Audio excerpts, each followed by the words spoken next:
Hola a todos y bienvenidos a esta sesión explicativa. A ver, hoy vamos a ponernos rigurosos, justo como lo exige la biología evolutiva. Si de verdad queremos entender las relaciones de parentesco en la naturaleza, no podemos simplemente empezar a dibujar ramas en un árbol a lo loco. No, todo arranca desde una base muchísimo más fundamental, el concepto de carácter.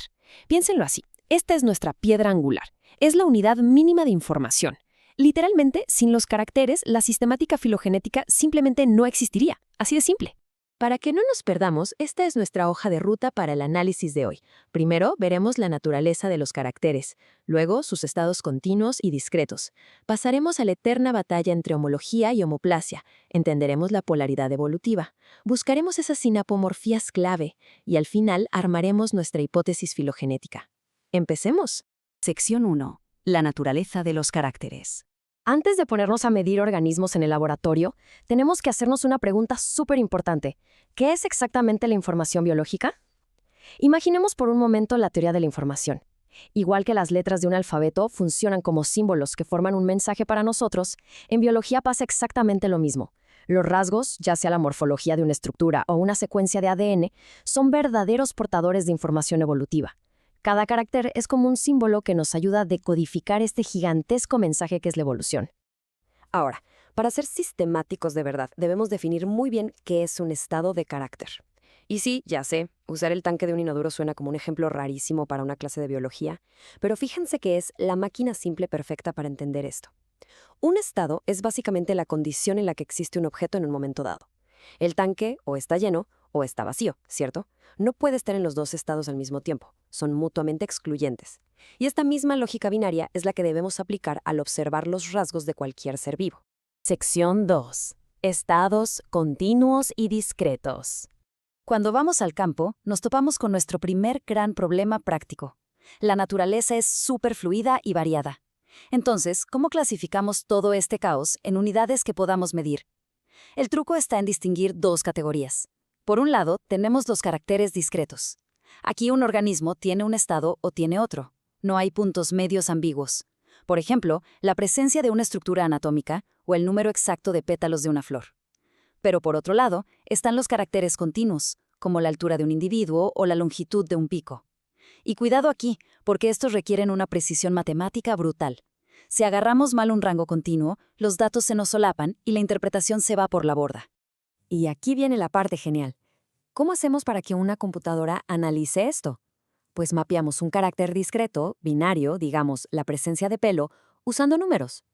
Al estado ancestral, que determinamos comparándolo con un grupo externo como los peces o las ranas, le asignamos un 0. Y a la innovación, al estado derivado, que sería tener pelo, como los mamíferos, le ponemos un 1. Literalmente, estamos reduciendo la inmensa complejidad biológica a ceros y unos, para poder revelar esos patrones evolutivos que están escondidos. Sección 3. Homología contra homoplasia. Llegamos al verdadero reto teórico de toda la filogenética. ¿Cómo separamos las relaciones de parentesco reales de las simples coincidencias físicas? Si observamos de cerca las partes bucales de distintos insectos, encontramos la definición técnica y exacta de homología. Nos referimos a rasgos que tienen un mismo origen evolutivo, vienen del mismo ancestor. Y aunque estos apéndices hayan cambiado muchísimo con el tiempo para masticar, succionar o lamer, la anatomía básica interna nos confirma que todos salieron del mismo molde evolutivo. Pero claro, en contraposición directa tenemos a la gran villana de la filogenia, la homoplasia. Este es un espejismo evolutivo total. La homoplasia ocurre cuando vemos características similares en organismos que definitivamente no comparten un ancestro común reciente para ese rasgo. Casi siempre es producto de la evolución convergente. Básicamente, dos linajes distintos encontraron soluciones anatómicas similares ante presiones ambientales idénticas. Falla por completo en demostrarnos un parentesco real. Y es justo esto lo que hace que la ponderación de caracteres sea tan difícil. Distinguir una homología real y esquivar la trampa de la homoplasia exige un nivel de escrutinio altísimo. Se los digo en serio, delimitar mal un estado continuo, o, peor tantito, meter una homoplasia en nuestra base de datos sin darnos cuenta, no es un error menor, es un error con la capacidad destructiva de hacer colapsar toda la estructura de nuestra hipótesis filogenética. Sección 4. Polaridad y análisis evolutivo. Ok, ya sabemos identificar que un carácter es homólogo. Excelente.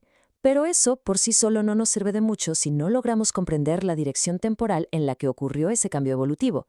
Para darle dirección al análisis, introducimos el proceso formal de polarización. Y aquí entran dos términos que se tienen que aprender de memoria.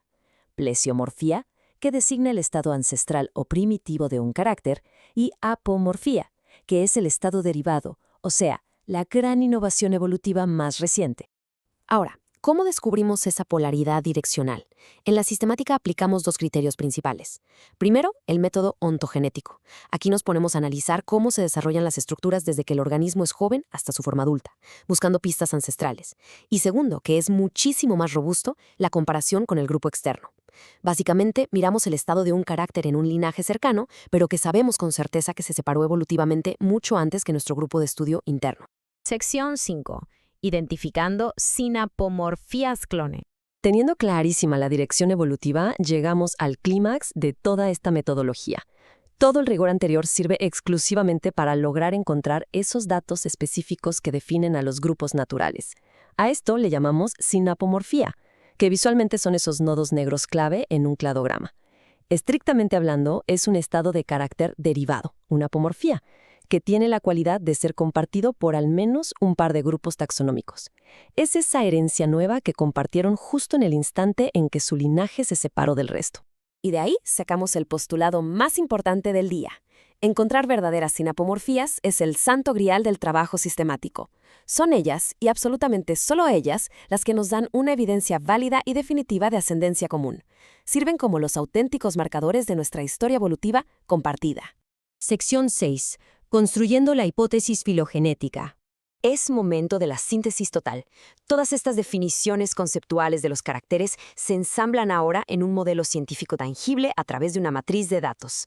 Agarramos las observaciones biológicas puras y las traducimos al lenguaje matemático. Es aquí donde cobra vida el debate entre usar caracteres morfológicos, como tener alas o un tipo de escama, frente a los caracteres moleculares, como secuencias exactas de ADN. Tabulamos todos los datos y esta matriz súper rigurosa es lo que permite que los programas computacionales ejecuten nuestro análisis. Ver cómo converge la evidencia de distintas fuentes es realmente asombroso. Al unir los dos universos de información, los caracteres morfológicos clásicos de la anatomía comparada y la increíble precisión molecular del ADN, obtenemos la fotografía completa. Cruzando ambas vertientes bajo este rigor matemático, surgen con total claridad las ramas y los nodos del árbol definitivo. Cada nodo nos revela matemáticamente a un ancestro común. Para consolidar todo, necesitamos internalizar este flujo de trabajo. Todo arranca observando y delimitando meticulosamente cada carácter.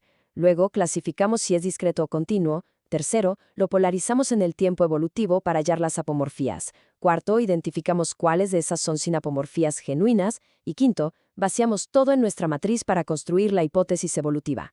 Es extraordinario cómo ser tan analíticos a la escala de un simple rasgo termina sustentando enormes paradigmas macroevolutivos.